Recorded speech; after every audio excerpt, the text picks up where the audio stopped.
الحمد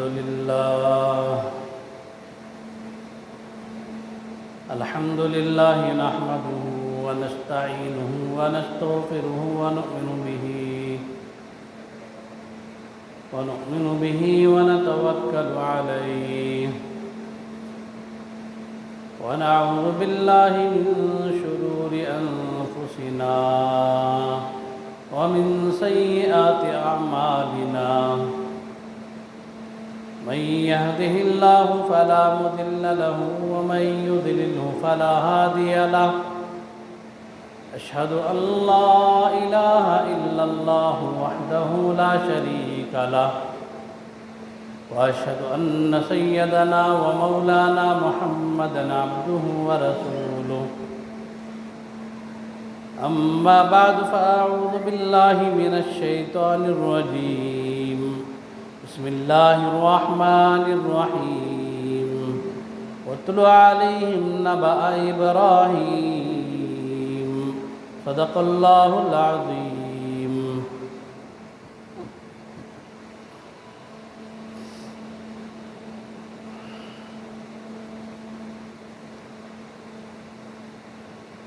محترم حاضرین کرام،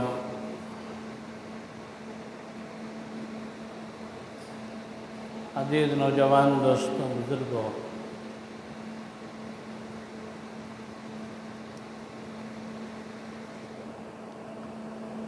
اللہ تعالیٰ نے قرآن کریم کے اندر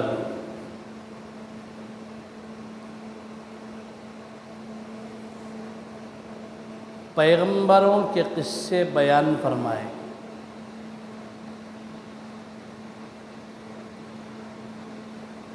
انبیاء اور رسولوں کے قصص جو بیان ہوئے ہیں،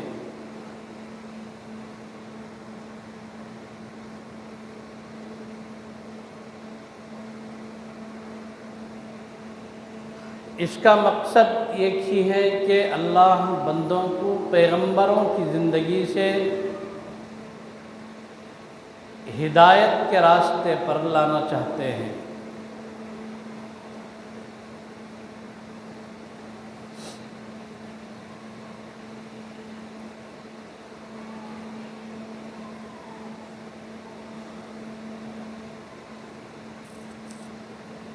ذی قعدہ ذی الحجہ کے مہینے جیسے ہی شروع ہوتے ہیں،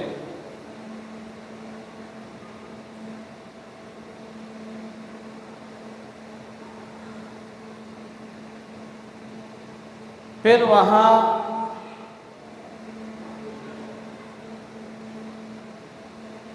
موحد اعظم سیدنا حضرت ابراہیم خلیل اللہ علیہ السلام کے واقعات اور ان کے تذکرے، ان کی قربانیاں، ان ساری چیزوں کا ذکر ہوتا ہے۔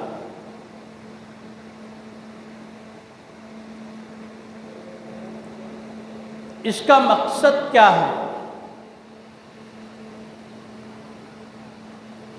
اس کا مقصد یہی ہے کہ اللہ کے بندے اللہ کے برگزیدہ بندوں کے نقش قدم پر چلے، ان کی اتباع کرے، ان کی پیروی کرے۔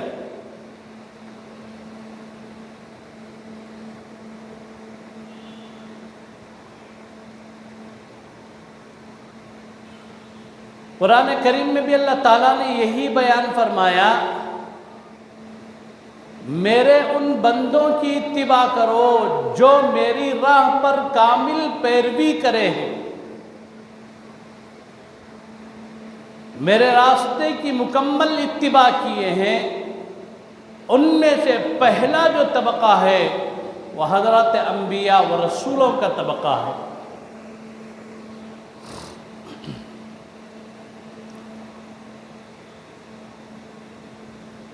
اللہ تعالیٰ نے وہیں پر قرآن میں یہ بھی بیان فرمایا، وَاتْلُ عَلَيْهِمْ نَبَأَ إِبْرَاهِيمَ۔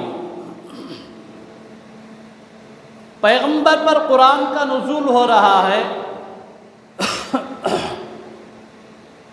اور اللہ رسول اللہ سے فرما رہے ہیں کہ میرے محبوب، میرے پیغمبر، وَاتْلُ عَلَيْهِمْ، تم تلاوت کرو، تم بیان کرو، تم پڑھ کر سناؤ پوری انسانیت کو نبأ ابراہیم، حضرت ابراہیم علیہ السلام کے واقعات، حالات، ان کی زندگی، ان کی سوانح، ان کی سیرت۔ کیوں؟ اس لیے کہ ان کی جو اس موقع کی قربانیاں ہیں، امت پر جب بھی اس طرح کے حالات آئیں، اس وقت حضرت ابراہیم علیہ السلام کا جو دستور ہے، جو منشور ہے، آپ کی امت اسے دیکھے۔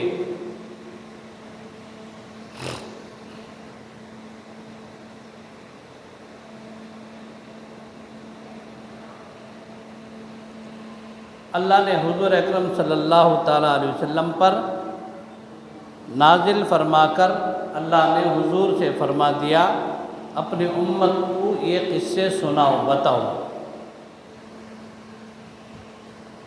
اور یہ اس زمانے سے حضور پر جب نازل ہوا تب سے لے کر اب تک منبر پر، محراب میں، مصلی میں، جمعہ کے خطبوں میں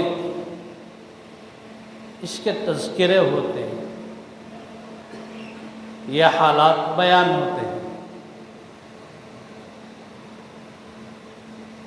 اللہ تبارک و تعالیٰ نے حضرت ابراہیم علیہ السلام کا مقام اتنا بلند و بالا رکھا، اتنا عظیم رکھا،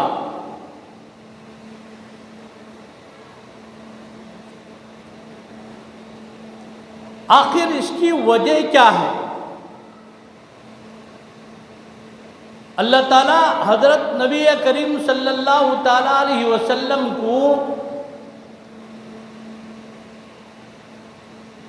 حضرت ابراہیم علیہ السلام کی ذریت میں سے نمودار فرمایا۔ اتنا بڑا مقام، اتنا بڑا مرتبہ اللہ نے جو عطا فرمایا، یہ بہت بڑی حکمت ہے۔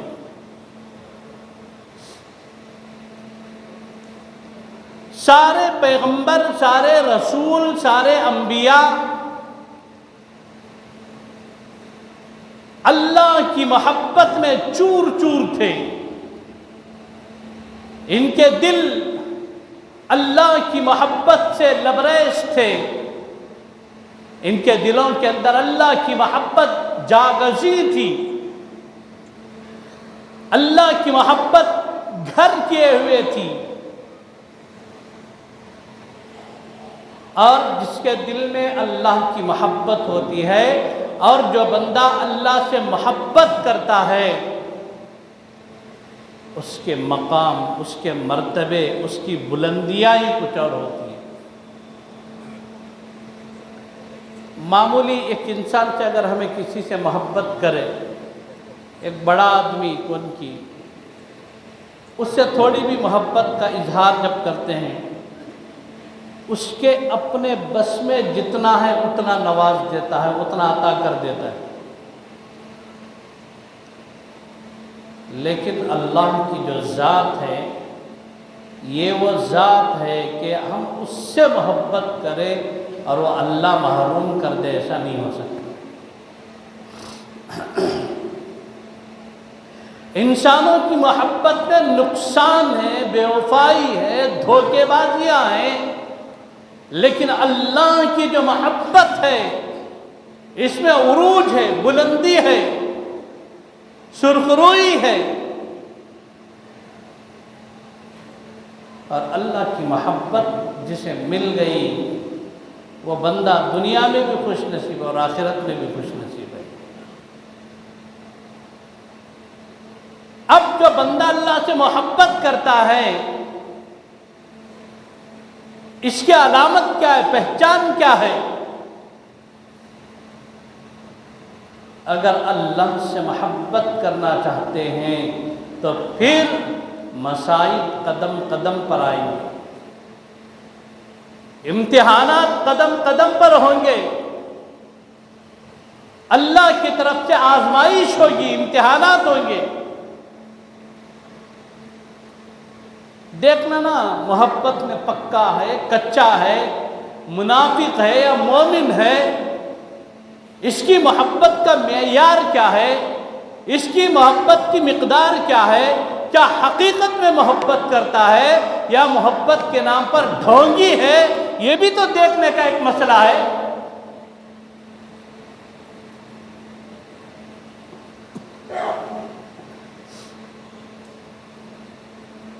آدمی دیکھتے ہیں ہمیں لوگ، بہت سارے لوگ اللہ کے نبی کی محبت میں چور، حضور کی محبت میں غرق۔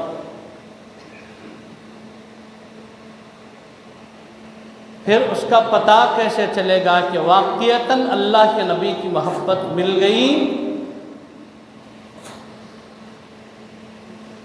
اس کی پوری زندگی کا نقشہ دیکھو تو پوری زندگی میں اللہ کے نبی کی سنتیں زندہ ہو۔ جس کی زندگی میں جتنی سنتیں زندہ ہیں، گویا کہ اس بندے کو اس اللہ کے نبی سے اتنی محبت ہے۔ فرض نمازاں سرے سے چٹ، داڑھی منڈا کر، بالکل مدہوشی کے عالم میں، بڑے بڑے بال رکھ کر، بالکل گندگی کی حالت میں، بھائی کیا ہے، ہم تو عاشق رسول ہیں۔ ایسے کھوکھلے دعووں کی اللہ کو بالکل ضرورت نہیں۔ اب محبت ہو رہی ہے تو پھر اللہ کے یہاں سے امتحانات ہیں، آزمائشیں ہیں۔ حضرت ابراہیم علیہ السلام کو اللہ سے بہت زیادہ محبت تھی، پھر اللہ تبارک و تعالیٰ نے حضرت ابراہیم علیہ السلام کو امتحانات کی چکی سے، آزمائشوں سے گزارتے ہیں۔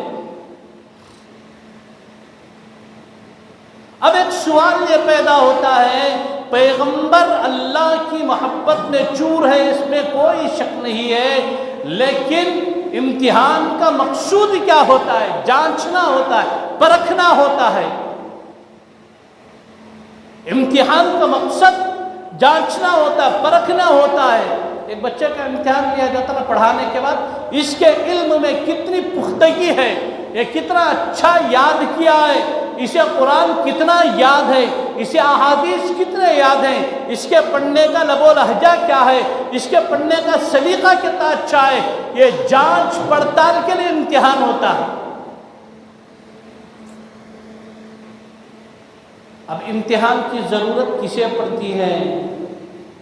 امتحان کی ضرورت انسان کو پڑتی ہے، اللہ کو ضرورت نہیں پڑتی۔ اللہ جب پیغمبری عطا کر دیے، اللہ نے جب نبوت عطا فرما دی، رسولوں کو سرفرازی عطا فرما دی، تو پھر اب اللہ آزمائے، اس کا کیا مطلب؟ امتحان کی ضرورت جو ہوتی ہے، یہ امتحان کی ضرورت انسانوں کو پڑتی ہے۔ انسان آزماتے دیکھتے نقص کہاں ہے، کمی کہاں ہے، کمی بیشیاں کہاں ہیں، خوبیاں کہاں ہیں، تقصیرات کہاں ہیں، یہ سب انسان کے کام ہے، انسان کرتے ہیں، لیکن اللہ کو ان چیزوں کی ضرورت نہیں ہے۔ جب اللہ کو ان چیزوں کی ضرورت نہیں ہے تو پھر اللہ تبارک و تعالیٰ اپنے پیغمبروں کو، اپنے محبوب بندوں کو، اپنے سے محبت کرنے والوں کو آزما کیوں رہے ہیں، امتحانات میں کیوں مبتلا کر رہے ہیں، آزمائشوں کی چکی سے کیوں گزار رہے ہیں، اس کا مقصد کیا ہے، اس کی وجہ کیا ہے؟ بندوں کے یہاں جو امتحان ہوتے ہیں، اس کا مقصد الگ ہوتا ہے، اللہ کے یہاں جو امتحان ہوتے ہیں اس کا مقصد الگ ہے۔ اللہ اپنے برگزیدہ نبیوں کا، بندوں کا، پیغمبروں کا جو امتحان کر رہے ہیں، اس کا مقصد یہ ہے کہ اللہ دنیا کو بتانا چاہتے ہیں، میں نے جسے نبوت کے لیے انتخاب کیا ہے، میں نے جسے نبوت کے لیے، سرفرازی کے لیے، بلندی کے لیے جس بندے کو چنا ہے اس بندے کے اندر یہ خوبیاں ہے۔ اے دنیا والوں تم دیکھو، جس بندے کے دل میں میری محبت ہے اور جسے میں آزما رہا ہوں، جسے میں نے نبوت عطا فرمائی، جسے میں نے سرفرازی عطا فرمائی، جسے میں نے بلندیاں عطا فرمائی، وہ ہر میدان میں کامیاب ہے، وہ ہر میدان میں کامیاب ہے۔ اس کے قدم ڈگمگا نہیں رہے ہیں، اس کے قدم میں پھسلان نہیں ہے، لغزش نہیں ہے۔ اللہ سے محبت کرنے والوں کا قدم قدم پر امتحان ہوتا ہے۔ نبیوں کو ان کے برابر امتحانات ہوئے ہیں، امتیوں کے امتحانات ان کے برابر ہوتے ہیں۔ ہر ایک کے لیے برابر امتحان نہیں ہوتا۔ بخاری پڑھنے والے کا امتحان الگ ہوتا ہے، نورانی قاعدہ پڑھنے والے کا امتحان الگ ہوتا ہے۔ بخاری شریف پڑھنے والوں کے لیے اس کا پرچہ الگ بنتا ہے، اس کے جزیات الگ ہوتے ہیں، اس کے لیے سوالات الگ ہوتے ہیں۔ لیکن نورانی قاعدہ پڑھنے والے بچے کے لیے اس کے لیے سوالات الگ ہوتے ہیں، اس کے امتحان کا طریقہ الگ ہوتا ہے۔ ایک چھوٹے بچے کے امتحان کا طریقہ الگ ہوتا ہے، ایک بخاری کو پہنچے ہوئے طالب علم کا امتحان الگ ہوتا ہے۔ اسی طرح پیغمبروں کا امتحان الگ طریقے پر ہوتا ہے اور امتیوں کا امتحان الگ طریقے پر ہوتا ہے۔ پیغمبر کی جو روحانیت ہے، پیغمبر کا جو تعلق ہے اللہ سے، رسولوں کا جو لگاؤ ہے، ان کے لگاؤ کے برابر ان کا امتحان ہوتا ہے۔ نوح علیہ السلام کے پتھر مارے گئے، مونچھے گئے، پھر اٹھے، اللہ کے دین کی دعوت کے لیے نکلے۔ اگر ہم ہی کو اس طرح پتھر مار دے تو پھر دوسرے دن سے دنگے ہونے لگتے ہیں۔ رسول اللہ چل رہے ہیں، کوئی تھپڑ مار رہا ہے، اگر آج ہمیں کوئی تھپڑ مارے تو پھر دوسرے دن سے دنگے، گالیاں، فلاں فلاں، یہ سب شروع ہو جاتے ہیں۔ امتحان اس کے اپنے مقام کے حساب سے، امتحان اس کے اپنے مرتبے کے حساب سے ہوتا ہے۔ پیغمبروں پر جو امتحان ہو رہے ہیں یہ ان کے اونچے درجے کے ایمان کی سطح پر ہو رہا ہے۔ پیغمبر سے کہا راجا جاؤ اپنے بیوی اور چھوٹے بچے کو لے جا کر بے آب ہو گیا جنگل میں چھوڑ کر آ جاؤ۔ پیغمبر سے کہا جا رہا ہے جاؤ اپنے اکلوتے بیٹے کے گلے پر چھری چلا دو۔ پیغمبر سے کہا جا رہا ہے دیکھو تم تنے تنہا اللہ کی کبریائی میں کھڑے ہو جاؤ۔ پیغمبر سے کہا جا رہا آگ، نمرود کی آگ میں کودو۔ یہ ان کے اپنے حساب سے امتحان ہو رہے ہیں۔ اس طرح کا امتحان اگر امتی سے لیا جائے پھر امتی کے قدم پھسل جاتے ہیں۔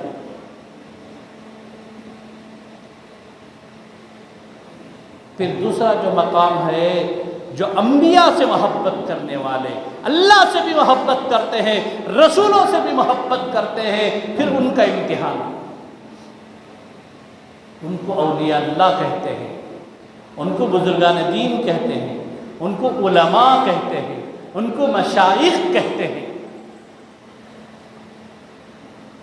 اب آپ دیکھو دنیا کے اندر پوری تاریخ اٹھا کر دیکھو، پوری تاریخ میں سب سے زیادہ امتحانات کسی پر ہوئے ہیں تو پھر وہ امتحانات اللہ کے برگزیدہ نبیوں پر، پیغمبروں پر ہوئے ہیں۔ پوری دنیا میں تاریخ اٹھا کر دیکھ لیں، اس کے بعد اگر کوئی کسی پر امتحانات زیادہ ہوئے ہیں، حالات کسی پر آئے ہیں تو وہ علماء پر آئے ہیں۔ اور میں یہ بات آپ کو ایسے نہیں کہہ رہا ہوں، پوری تاریخ کی روشنی میں پوری وساطت اور بساست کے ساتھ کہہ رہا ہوں۔ اب اس کے لیے میں ایک ایگزامپل دینا چاہتا ہوں۔ پیغمبر ہر گھر، ہر در، ہر فرد کے پاس دعوت لے کر چلتے، کون کی مانتے، کون کی انکار کرتے، کون کی گالی دیتے، کون کی جھٹلاتے، کون کی برا بھلا بولتے، باوجود کہ پیغمبر رسول اللہ ان کے گھروں کے پاس، ان کے در کے پاس، ان افراد کے پاس جا کر اللہ کے دین کی دعوت دیتے تھے، لیکن اپنے کام سے باز نہیں آئے۔ پھر اس امت کے نیک صالح علماء جو دینی خدمات میں لگے ہوئے رہتے ان پر بالکل اسی طرح کے حالات. امت کی گالیاں بھی سنو پھر کام بھی کرتے رہو. امت برا بھلا بھی کہتی رہے گی بس کام کرتے رہو. آج اس امت کے اندر ایک بڑا طبقہ علماء سے بغض اور عداوت رکھنے والا ہے. بلا جھجک علماء کی عیب جوئی، بلا جھجک علماء پر تنقید، تان و تشنیع، یہ آج مزاج بن گیا ہے امت کا. گالیاں بھی سنتے ہیں، برا بھلا بھی سنتے ہیں، سب کچھ کرتے ہیں، لیکن برابر دینی خدمات میں لگے ہوئے ہیں، مخلوق کو اللہ سے جوڑنے کے کام میں لگے ہوئے ہیں.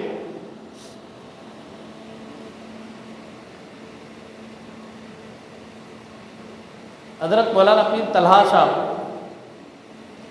صلاح الدین سیفی صاحب قبلہ دامت برکاتہ، ایک موقع پر ایک مقام میں ایک جگہ تشریف لے گئے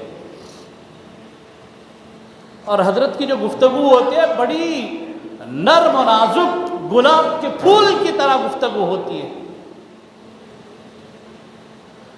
حضرت اسٹیج پر بیٹھے بیان کرنے کے لیے، ایک پرچی آئی، پرچی کھول کر دیکھے تو اس میں حضرت کے لیے کچی کچی گالیاں لکھی ہوئی تھی. حضرت پرچی کھولے، دیکھے، مسکرائے، جیب میں رکھ لیے. جتنے ساتھی بیٹھے تھے، جتنے خدام بیٹھے تھے حضرت کے ساتھ رہنے والے، بعد میں پوچھے حضرت پرچی کیا تھی؟ حضرت طویل عرصے تک اس پرچی کو کسی کو نہیں دکھائے، بہت طویل عرصے تک حضرت پرچی اپنے پاس رکھے رہے.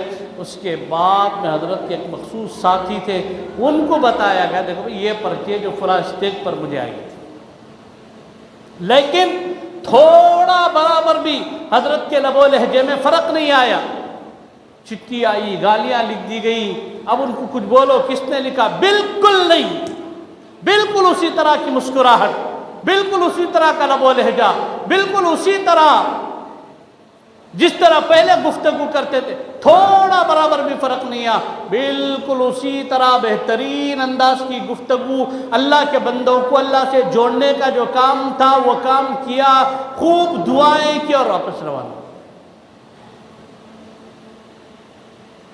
اس امت کے نیک صالح علماء، دینی خدمات میں لگے ہوئے لوگ، بالکل قدم قدم پر حالات، لیکن حالات کو برداشت بھی کرو، کام بھی کرتے رہو.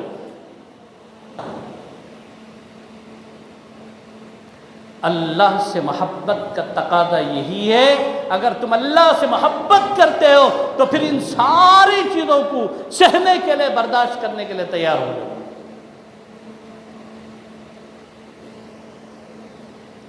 آزمائش ہوگی، قدم قدم پر آزمائے جاؤ گے. جتنے بھی طبقات میں جو لوگ کام کر رہے ہیں، علماء، مشائخ، مدارس، مساجد، خانقاہیں، دینی مراکز میں جہاں بھی جتنے بھی لوگ دینی خدمات میں لگے ہوئے ہیں، سب کا یہی مسئلہ ہے. آج جن کے ساتھ خیر خواہی کرو وہی لوگ ان بزرگوں کو، ان مشائخ کو، ان علماء کو گالیاں دینے پر تل جاتے ہیں. یہ مسئلہ آج کا نہیں ہے، ایسا نہ سمجھو یہ آج کا ہے، اب کا مسئلہ ایسا نہیں ہے، یہ اوپر سے چلا رہا ہے. نبوت کا سلسلہ جب سے چلا تب سے چلا رہا ہے اور یہ قیامت تک چلتا رہے گا. اللہ کی محبت کے دعوے دار اگر ہو، حضور نبی کریم صلی اللہ تعالیٰ علیہ وسلم کی محبت کے دعوے دار اگر ہو تو پھر ان سارے حالات کو برداشت کرنے کے لیے تیار ہو جاؤ. حضرت ابراہیم علیہ السلام کے بارے میں قرآن نے کہا، ابراہیم تیرے دل میں اللہ کی محبت کوٹ کوٹ کر بھر دی گئی. جس پیغمبر کے لیے کہا گیا اس پیغمبر کو قدم قدم پر آزمائشیں ہو رہی، امتحانات ہو رہے، ہر قدم پر آزمایا جا رہا ہے، ہر قدم پر اللہ کی طرف سے امتحانات ہو رہے ہیں.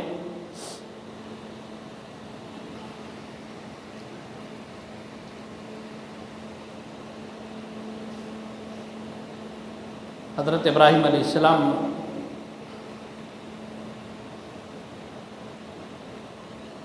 حضرت کا جو لقب ہے یہ خلیل اللہ ہے، اور حضرت ابراہیم علیہ السلام کی ذریت میں، حضرت ابراہیم علیہ السلام کی نسل میں جو پیغمبر آئے ہیں ان کو حبیب اللہ کہتے ہیں. دیکھو عربی میں خلیل کے معنی بھی دوست کے، حبیب کے معنی بھی دوست کے۔ حبیب اللہ اللہ کا دوست، خلیل اللہ اللہ کا دوست، دونوں کے لیے ایک ہی لفظ استعمال ہونا تھا۔ جب خلیل کے معنی بھی دوست کے ہیں، حبیب کے معنی بھی دوست کے ہیں، تو پھر یار فرق کیا ہے؟ حضرت ابراہیم علیہ السلام کے لیے کیوں خلیل اللہ کہا گیا، حضور علیہ السلام کے لیے کیوں حبیب اللہ کہا گیا؟ میں ایک چھوٹا سا فرق بتا دیتا ہوں۔ دیکھو حضرت ابراہیم علیہ السلام کو خلیل اللہ کہا، خلیل کے معنی دوست کے ہیں۔ یہاں دوستی کا جو انداز ہے یہ بڑا نرالا ہے۔ دو طرح کے دوست ہوتے ہیں۔ ایک دوست وہ ہوتا ہے جو دوست کے پاس آ کر کہتا ہے کبھی بھائی مجھے 100 روپے کی ضرورت ہے، لے لو، بھائی مجھے 2000 کی ضرورت ہے، لے لو، بھائی مجھے تمہاری سواری کی ضرورت ہے، لے لو، بھائی مجھے کچھ تمہاری اس وقت مدد کی ضرورت ہے، ٹھیک ہے لے لو۔ دوستی میں سب کچھ قربان کر دے، اسے خلیل اللہ کہتے ہیں۔ اللہ تبارک و تعالیٰ نے بہت ساری قربانیاں مانگی تو حضرت ابراہیم علیہ السلام نے قربانیاں دی۔ تو مانگنے والا مانگ رہا ہے اور دینے والا دے رہا ہے، تو اس کو کہتے ہیں خلیل اللہ۔ اور ان کی ذریت میں جو پیغمبر آئے ان کو حبیب اللہ کیوں کہا گیا؟ ایک تو دوستی میں سب کچھ قربان کر دے اسے خلیل اللہ کہتے ہیں، اور دوستی میں خود قربان ہو جائے اسے حبیب اللہ کہتے ہیں۔ اللہ کے نبی صلی اللہ تعالیٰ علیہ وسلم طائف کے میدان سے فارغ ہوئے، فرمائے یا اللہ اس وقت میری جو حالت ہے تو دیکھ رہا ہے، تو بہتر جانتا ہے اللہ۔ اللہ نے کہا میرے محبوب آپ کو پریشانی ہو رہی ہے آپ کے سیر کے لیے، سبحان الذی اسریٰ بعبدہ لیلا من المسجد الحرام الی المسجد الاقصی، اور کہاں تک لے جاؤں گا؟ عند سدرۃ المنتہی عندہا جنت المأویٰ۔ کفار مکہ آ کر کھڑے ہوئے، فرمایا آپ رسول اللہ ہیں؟ ہاں میں رسول اللہ ہوں۔ دلیل کیا چاہتے ہو؟ چاند کے 2 ٹکڑے کر، اللہ یہ چاہتے چاند کے 2۔ محبوب اشارہ کرو، آپ کی انگلی کے اشارے پر چاند کے 2 ٹکڑے کر دیں گے۔ اس طرح جتنے بھی حالات رونما ہوئے، یوں اشارہ ہوا، یوں مانگا گیا، ادھر سے عطا ہوا، تو پھر یہ جو پیغمبر اللہ کے نبی حضرت محمد رسول اللہ صلی اللہ علیہ وسلم ہے، ان کو حبیب اللہ کہتے ہیں۔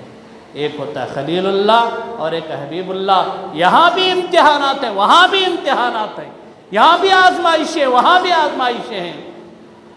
تو لہذا حضرت ابراہیم علیہ السلام کی جو زندگی ہے، یہ جو اللہ کی محبت کرنے والے لوگ ہیں، ان کو ہمیشہ کے لیے اس بات پر تیار رہنے کی ضرورت ہے۔ حالات آنا یقینی ہے، آزمائشوں کا ہونا یقینی ہے۔ کیوں؟ اللہ یہ چاہتے ہیں دیکھو مجھ سے محبت کرنے والے بندے کو میں کیسے آزماتا ہوں، لیکن میری آزمائش میں ہر میدان میں کھرے اتر رہے ہیں، کھوٹ نہیں ہے ان میں۔ جن کے دلوں میں اللہ کی محبت آ گئی، پھر ان کے دلوں سے کھوٹ اٹھا لیا گیا۔ یہ تو ایک دم کھرا سونا ہے، اور اس کے لیے پوری قوم کے سامنے، پوری انسانیت کے سامنے اللہ کی محبت کرنے والوں کو پیش کیا گیا۔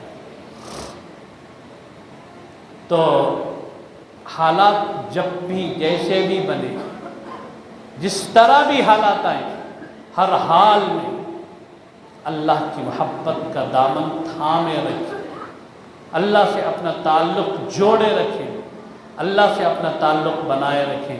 اللہ سے دعا فرماویں اللہ مجھے اور آپ کو، اللہ پوری امت مسلمہ کو اس کی محبت عطا فرمائے، اللہ اس کی اطاعت و فرما برداری عطا فرمائے۔ آمین وآخر دعوانا الحمدللہ۔